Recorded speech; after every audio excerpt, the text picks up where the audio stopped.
Bonjour. Bonjour. Amen. Nous allons nous Bangaki, le dimanche le 21 février. Dimanche, il y a moi où je suis là. Nous sommes obligés de l'envoyer si pour tout ce qui est si pour. Et nous sommes aussi que Sengaki soutien, contribution, nous sommes permettre de biso pour nous sika. Après que sika, c'est ce que nous avons dans le côté de la bongo.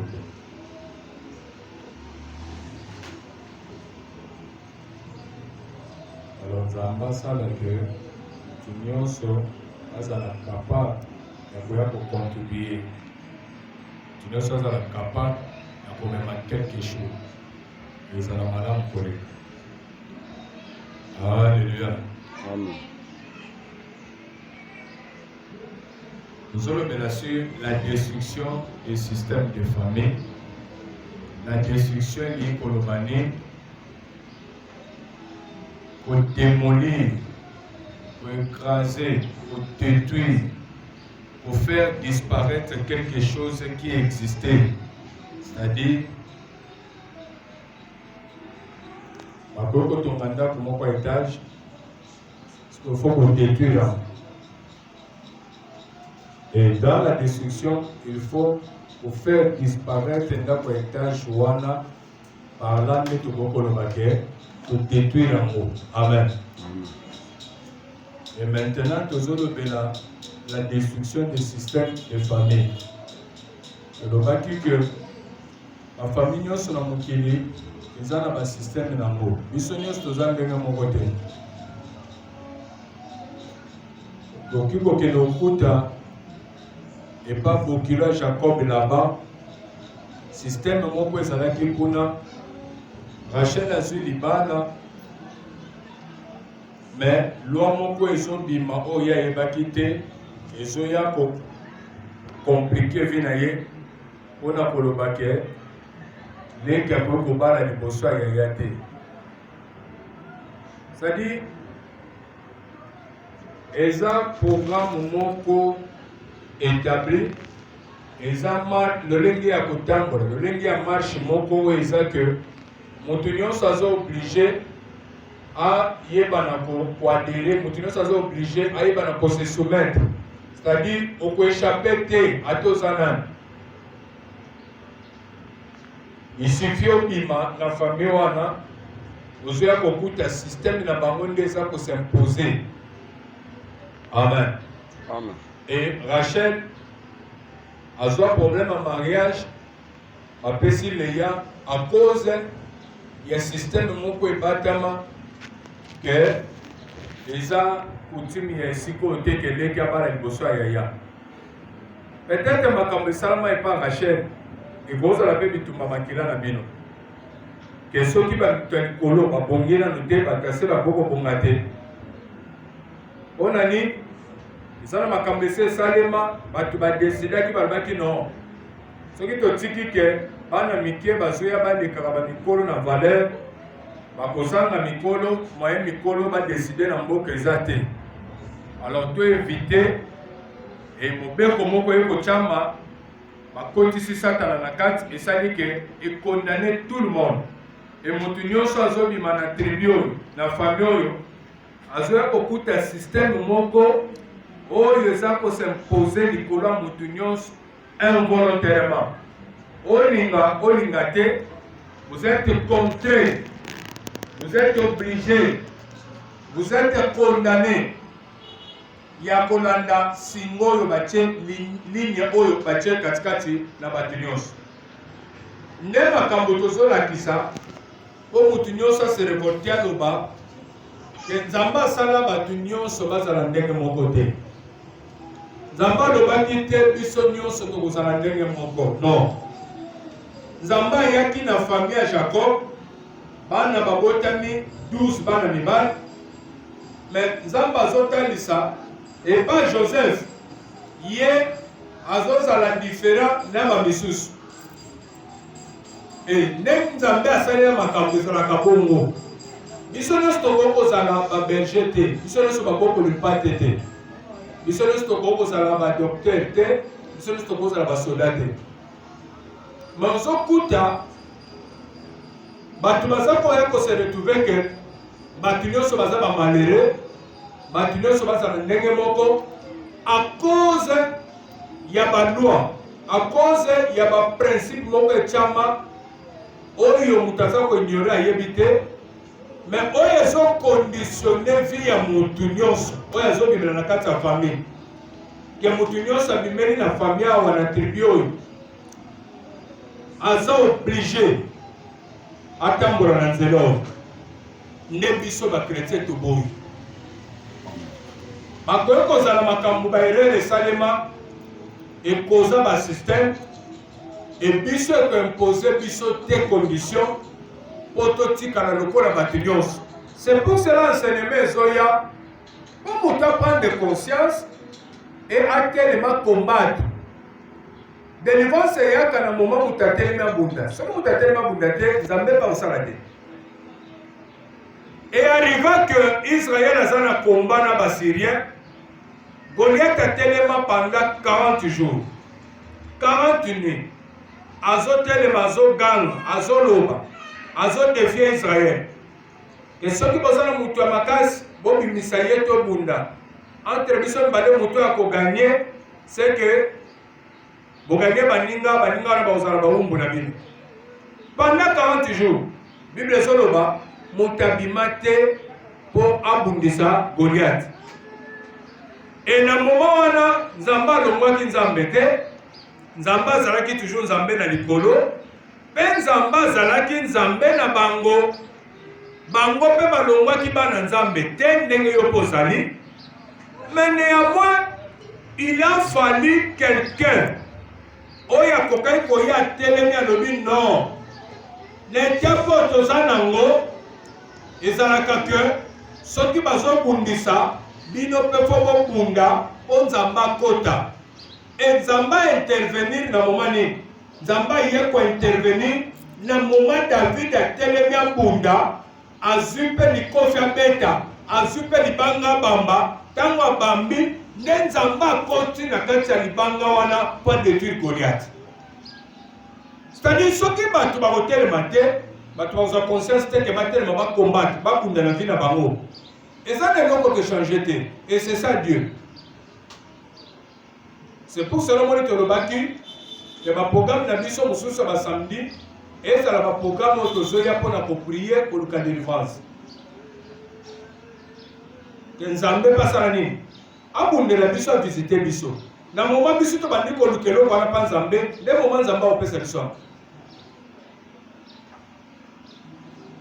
olapambola. Système nini ekoki kozala eza na famille na bino? Ete so ozolanda très bien. Système nini ekoki kozala eza na famille na bino oyo yo oza koignore, oyo yo ozoyeba te? C'est ça le grand danger. À tout moment ekoki kosala réaction nango sans votre vouloir. Yo lingo linga te, mais yango ekos'impose mpona nini? Ezoposede yo, ezodomine likolo na yo. Il suffit de réclamer un atanango, okobwaya. Il suffit de réclamer un atanango, perte kekota, okobungisa. À cause de ni, à cause du système. Et na kati ya système, ya ma famille, na lingi sikoyo to bandolana. Okopesa ngo bato. Amen. Na kati ya système nyonso tozokuta na kati ya famille, ya liboso tozokuta la loi de conformité. Ce point liboso tobandi yango wana, la loi de conformité. C'est-à-dire système nyonso oyo esalema na kati ya famille, na mona ite na ninde to introduire pour comprendre. Na kati ya semaine atani tosambela oyeba tozosambela nini na semaine oyo. La loi de conformité, mobeko ya kokokana. Quand on parle de la conformité, c'est-à-dire quoi? Et ça, mobeko mutunyo se fait adhérer, mutunyo se fait se soumettre. bato nyonso po bazala ndenge moko.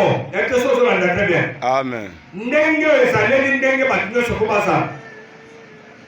La loi de conformité, c'est-à-dire biso nyonso tobimeli na famille songolo, mais na kati ya famille tobimeli loi ya conformité epesaka kati ya bato nyonso. Il faut bato nyonso baya ko se retrouver na point de chute moko. Bato nyonso baya kozala ndenge moko. Nazopesa bandakisa ko to comprendre. Il faut bato nyonso baya kokokana. Bato nyonso bazala ndenge moko, c'est-à-dire quoi? La loi ya conformité. Na kati ya loi ya conformité, il y a des signes positifs et des signes négatifs. Na kati ya basigne positif, c'est-à-dire quoi? Tokoki kokuta na vie na biso, tozomona pe visitation nzambe. Nzambe azo visiter biso. Bato okuti pe bato babongaka, bazokende liboso, bato pe bazobala, bazo réussir. Mabala pe eyaka nango. Bobali, boboti. Mais na kati ya loi ya conformité, ata bobali, ata bobongi, ata bozwi, suka bato nyonso fo baya koshite na case du départ, bazala ba chômeur.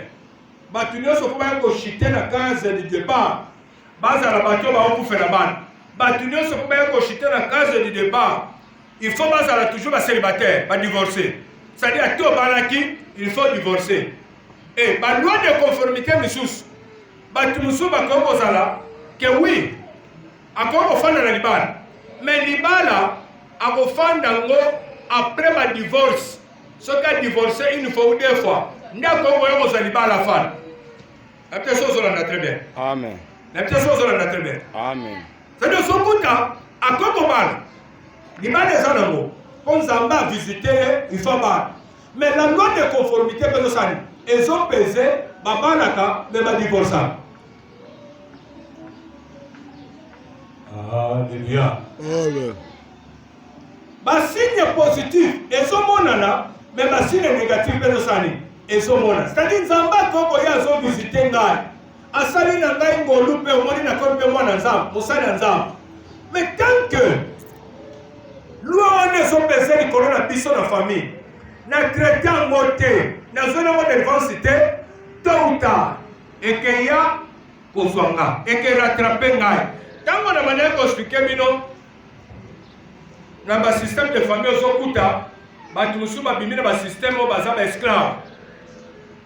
Ozokuta histoire ya Mardoché na Esther na kati ya Bible.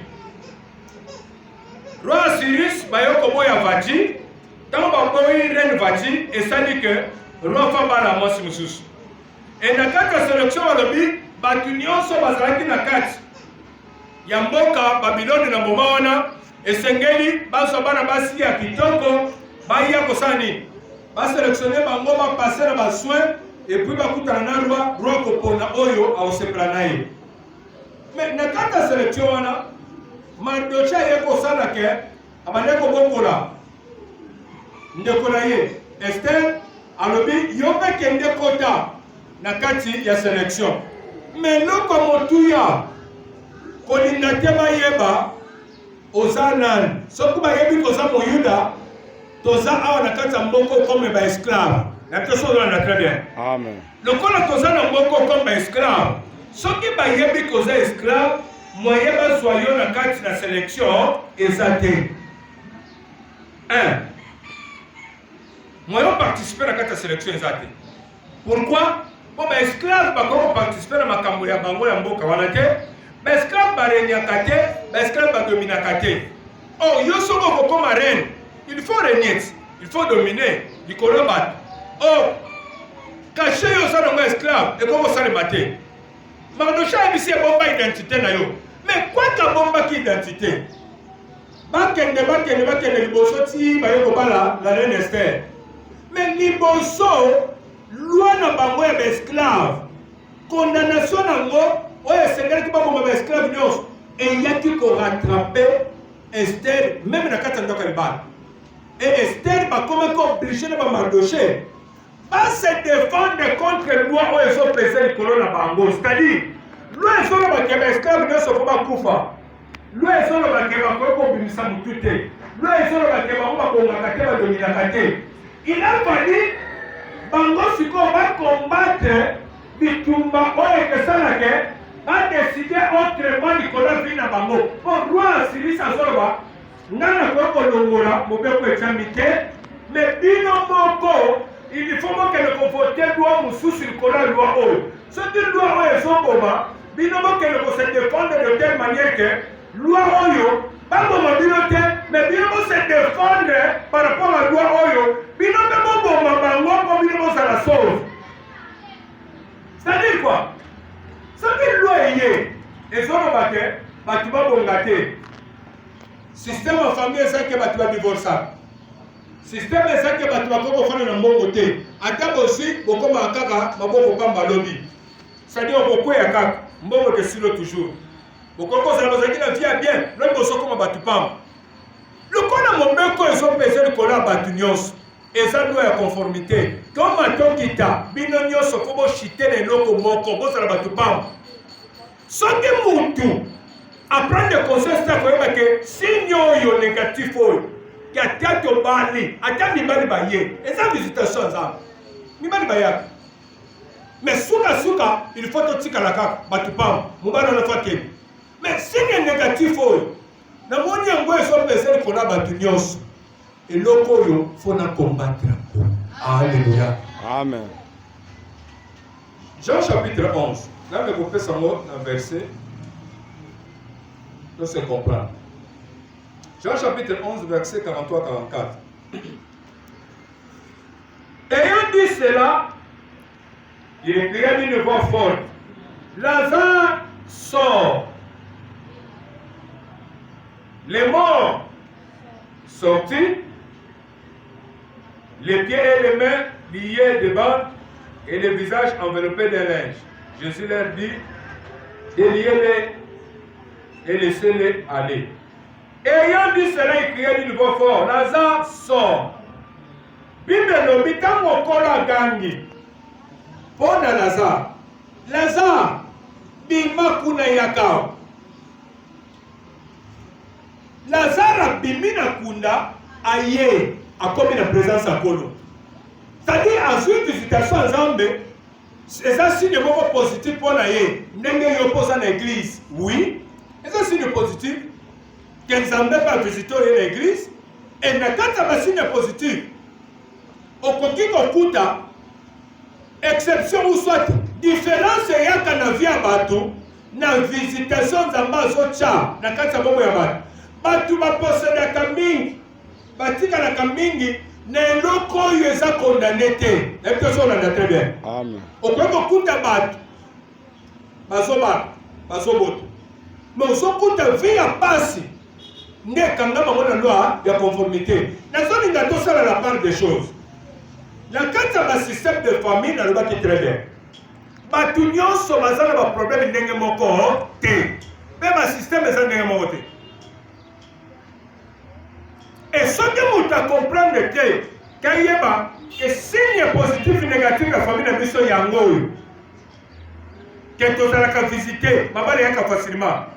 Mais je ne sais pas si tu as visité un célibataire. Ce qui est il faut que tu aies la famille. Ce que vous devez comprendre, c'est akoki kotikala koreve ndenge mbali bayaka azotura signe positif wana normal, mais nasuka nini yaka kopese signe négatif mutepesa. Parce qu'il faut muta salami, il faut muta lukana luko traiter signe négatif oyo par rapport ya oyo positif. Pona oyo positif et c'est lokoyo je possède ça, ça dit ton soaka. C'est-à-dire, na kata loi ya conformité, et bien qu'est-ce que batu bazwa? Okuti batu bazozwa, mais leur problème c'est quoi? Ata bozwi bosuka kana niveau nini? Il faut tika na maboko pa. Okoyi kozwa, okoyi kobana, okoyi kobonga. Mais votre signe c'est quoi? Ata bozwi ata bobongi, suka, il faut batu basani. Batika na maboko pa. C'est ça la loi de conformité. Et parmi ces signes bato ebele na bafamille baza distrait ya kozanga koyeba ke tozobika problème moko ya conformité ke bato nyonso bazala ndenge moko. Vous savez dans la délivrance c'est quoi? Na kati ya délivrance il faut muta yeba nazobundana eloko nini. La personne doit comprendre. Amen. Na makambo etali délivrance il faut muta yeba nazobundana nini. Nini etungisaka ngai. Soki mutu akomprendre te eloko ezobundisa ye okosala prière dans le vide mpe eke simba cible te eke touche eloko ezotungisa te. Or bite toza na problème ya lien oyo ezosala ke bato nyonso lwa ya conformité nde epesaka likolo na bango. Lien na biso eza nini? Ke ata bato bazwi bake liboso sukasuka babungisaka maboko etika na maboko pamba. Ah, notre lien eza nini? Ambo ata bato bazwi batika na maboko pamba, c'est-à-dire je dois lutter na singa oyo erekamaka bato batika na maboko pamba, c'est-à-dire fona kana kati ya singa wana oyo esalaka ke ata tozwaki me moment moko il faut bato batika na maboko pamba. Bato bazotika na maboko pamba pourquoi? C'est qu'il y a quelque chose oyo ezopese nayebi te soki ozolanda nga be. Amen. Lazare sort, Lazare abimi aye. C'est-à-dire azwi visitation ya nzambe ndenge oyo moko kozala visiter makambo mosusu. Mais malgré aye eza mpa nzambe, nzambe azotalisa quelque part nini loi moko ya conformité oyo ezopesa likolo na ye. Ozokuta na kati ya tribu na bango likambo etali kolie bato na singa nde esalemaka. C'est-à-dire oma tokita lokolo ozobima muyuda tikala koyeba ke ti ozokufa yebake baniyaka bango babandaka bango. C'est-à-dire mpona bango eza loi ya conformité. C'est-à-dire dans la loi de conformité il y a toujours un point de chute oyo mutu nyonso aza censé kokweya place wana kose soumettre place wana. C'est-à-dire to évolue mati votre point de chute eke ya kokanga yo po bino nyonso bose retrouver ndenge moko. Amen. Okoki ozala riche oza muyuda d'accord ozotambola oza na boswi. Okoki ozala pauvre oza muyuda d'accord ozosufrir na mokili. Mais soki kaka okweyi okufi bino nyonso baniyaka bino. Même lui-même le Seigneur Jésus-Christ ntango akweyi akufi Bible ezotalisa biso ke bazwi ye mpe baniye ye na bande bakangi ye bande nzoto mobimba. Mais jour ye asekwi il a fallu asali badélivre ye peti balongoli babandi. Mais lokola ye aza nzambe moye moto adélivre aza te amilongoli babandi ye moko. Mais mpo na Lazare ayebisi bapierre deliyele omoni lwa wana euti na origine na bango ezosala lwa nini ya conformité. C'est-à-dire na kati ya connaissance donc tozoloba la délivrance contre nos origines. C'est-à-dire eza place tobimeli. Mais place tobimeli makambo yango ezalaka ndenge nini? Basystème na bango epesaka ndenge nini? Lokola tozobima na origine ya bato te système na bango namoni eza boye e na kati ya système wana oyo nakuti mpa na biso na origine na biso ezopese na loi moko ya conformité. C'est-à-dire bato nyonso oyo bamemeli na kati ya tribu oyo bamemeli na kati ya famille oyo bakuti loi ya conformité oyo. C'est-à-dire quoi? Lokola toza bana rebelle barimengite bango bana mibali bazalaka mingi te. Ate obotami mwana mobali lokola moye bozala mingi eza te ozokufa. Il a fallu un jour Moïse là ya paloba que Ruben vive bato ne bazala nombreux. Mais pourquoi bato bazala nombreux te? À cause ya loi moko ezopesa likolo na bango ke bato nyonso balingi babima na kati ya tribu wana loi ya conformité ezopesa. Kuna ekangeli bango na nini? Bana mibali bazalaka mingi te. Bana mibali bazala mingi te. Mpona nini? Po Ruben asalaki erreur azwaka mwasi papa na bango Jacob. Peut-être que vous allez m'accompagner. Lazare sort, Lazare a sa visité. Mais Lazare a bimi na origine moko. Na origine wana azokuta lokolo za juif. Mobeko moko ekokanisaka bino nyonso. La loi de conformité c'est que ate okufi ozalaki pauvre, ate okufi ozalaki mokonzi. Bazobenga yo Yesu le roi. Mais ntango akufi basali nini? Baliye ye, babande ye, bakangi ye singa. Mpona nini? Po se conforme na bayuda nyonso. Ya yo eza nini? Ya Yesu azalaki kaka bakufi, ye mpe baliye ndenge baliyaki Lazare. Ya bino eza nini? Loi ya conformité akomi na bino eza nini? Ntango ozotala na basigne positif na basigne négatif, basigne négatif na bino etombaka na nini? Soki otali na famille na bino, ozokuta bino boobala ti, bozobota facilement. Likambo ya mobota eza problème te kati na bino. Mais wapi kotanga ya bana, wapi yango? Nazosisa mate yango.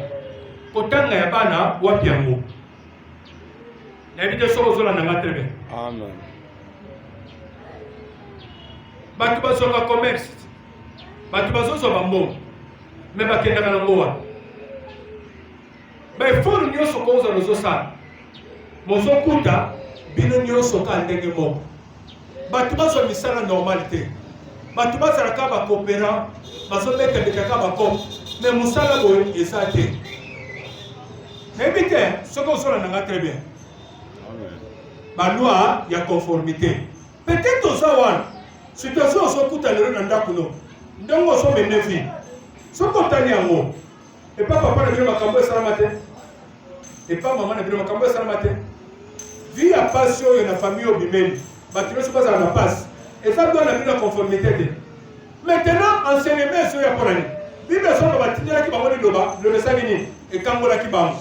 Lelo dimanche le 21 février 2021, et ça va nous comprendre que oui, parmi les signes positifs, nous avons visité Bisso, nous avons réussi, mais il faut se conformer. Bisso, nous avons banani.